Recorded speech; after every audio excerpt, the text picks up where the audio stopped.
Baiklah para pelajar, tajuk yang kita nak belajar pada hari ini adalah berkaitan dengan cuaca dan iklim di Malaysia. Bab keempat, tingkatan 2. Okey, pelajar boleh rujuk buku teks muka surat 48 dan seterusnya lah. So tajuknya cuaca dan iklim di Malaysia. Ada 4 fokus kita dalam bab ini. Yang pertama, kita nak belajar tentang jenis dan ciri iklim di Malaysia.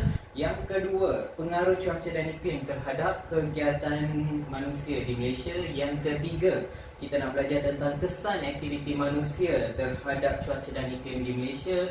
Dan yang terakhir, kita nak belajar tentang perubahan cuaca dan iklim di Malaysia. Jadi kita tengok dulu pengenalan kepada bab cuaca dan iklim di Malaysia dulu. So terdapat pelbagai jenis iklim di dunia. Okey, bukan iklim khatulistiwa saja, kita ada banyak jenis iklim. Okey, nanti kita akan belajar dalam bab seterusnya nanti. Jenis iklim sesuatu kawasan bergantung kepada kedudukan latitude sesuatu kawasan. Okey, so latitude kita dah pernah belajar masa tingkatan 1. Ada 5 garisan latitude. Okey, bermula dengan garisan khatulistiwa, atasnya garisan Satan, atas lagi garisan Arktik. Okey, bawah ni garisan Jadi, dan last sekali garisan Antartik. So 5 garisan latitude ni dia boleh mempengaruhi iklim sesuatu kawasan. Dan juga ada beberapa faktor yang lain lah, bukan itu sahaja. Ada juga faktor-faktor lain yang boleh mempengaruhi iklim sesuatu kawasan.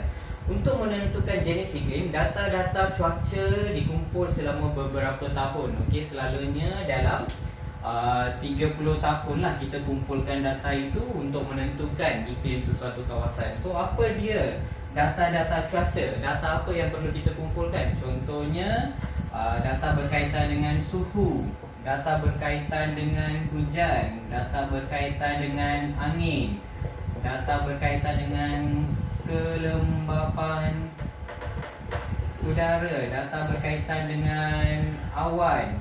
Okey, dan ada banyak lagi data-data yang kita perlu kumpulkan untuk menentukan iklim sesuatu kawasan.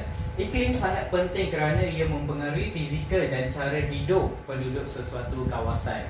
Ya kan? So kalau hujan, kita tak boleh nak menjemur pakaian, kita tak boleh nak keluar rumah kan. Okey, kalau terlalu panas pun kita kena sentiasa on aircon lah. So semua unsur-unsur ni dia mempengaruhi kehidupan kita dan juga fizikal. Okey, persekitaran juga dia mempengaruhi. Alright. So kita tengok seterusnya.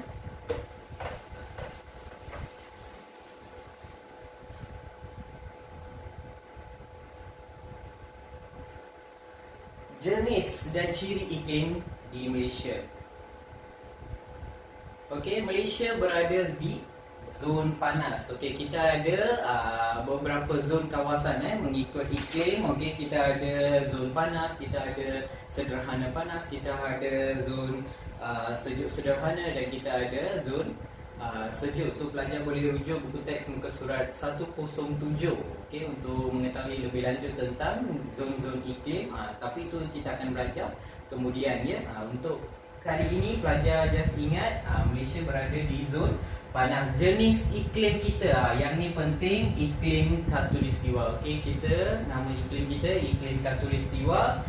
Selain daripada kita, negara lain yang mengalami iklim yang sama macam kita adalah negara Indonesia, Brazil, Nigeria dan sebagainya. Negara-negara yang mengalami iklim khatulistiwa ialah terletak di sepanjang garisan khatulistiwa. Macam saya lukiskan garisan latitude tu, kita berada berhampiran dengan garisan khatulistiwa, iaitu sekitar 0 hingga 10 darjah utara ataupun 0 hingga 10 darjah selatan. So itu antara ciri iklim khatulistiwa. Alright. So kita tengok seterusnya.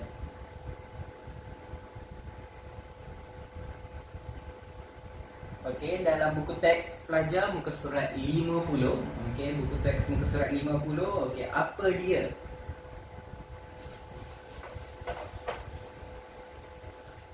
Okey, apa dia jenis iklim di Malaysia? Tadi kita dah tengok kita iklim khatulistiwa.